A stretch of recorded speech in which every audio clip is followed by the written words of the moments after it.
জ্ঞানীর চিরশত্রু এই তৃষ্ণারূপ কাম দ্বারা বিবেক বুদ্ধি আবৃত থাকে।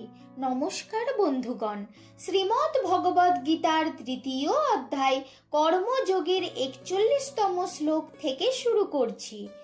ওম নমো ভগবতে বাসুদেবায়।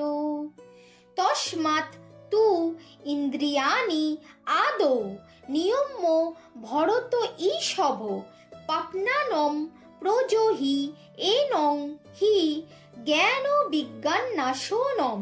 হে ভরত বংশ শ্রেষ্ঠ, তুমি প্রথমে ইন্দ্রিয় দিগকে বশীভূত করিয়া জ্ঞান ও বিজ্ঞান নাশক পাপরূপ এই কামকে পরিহার করো। ইন্দ্রিয়াণি পরাণি আহু ইন্দ্রিয়েভ্য পরং মনো মনসো তু পরা বুদ্ধির্য বুদ্ধে পরতস্তু স। যে আত্মাকে আশ্রয় করিলে কাম নাশ হয়, তাহাকে দেহাদি হইতে পৃথক করিয়া ভগবান প্রদর্শন করিতেছেন।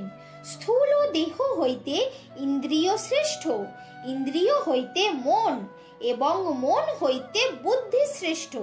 যিনি দেহাদি বুদ্ধন্ত সকলের অভ্যন্তরে অবস্থিত, তিনি বুদ্ধির দ্রষ্টা, শুদ্ধ বুদ্ধ মুক্ত আত্মা।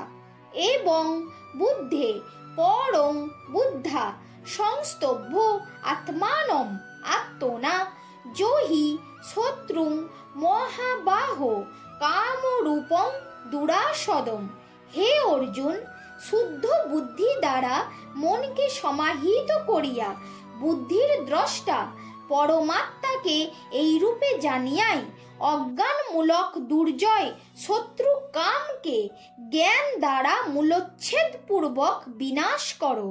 ইতি শ্রী মহাভারতে শত সহস্রাং সংহিতায়াং বৈয়াসিকাং ভীষ্ম পর্বণি শ্রীমদ্ ভগবদ গীতা সুপনিষৎসু ব্রহ্মবিদ্যায়াং যোগশাস্ত্রে শ্রীকৃষ্ণার্জুন সংবাদে কর্মযোগ নাম ৩য় অধ্যায়।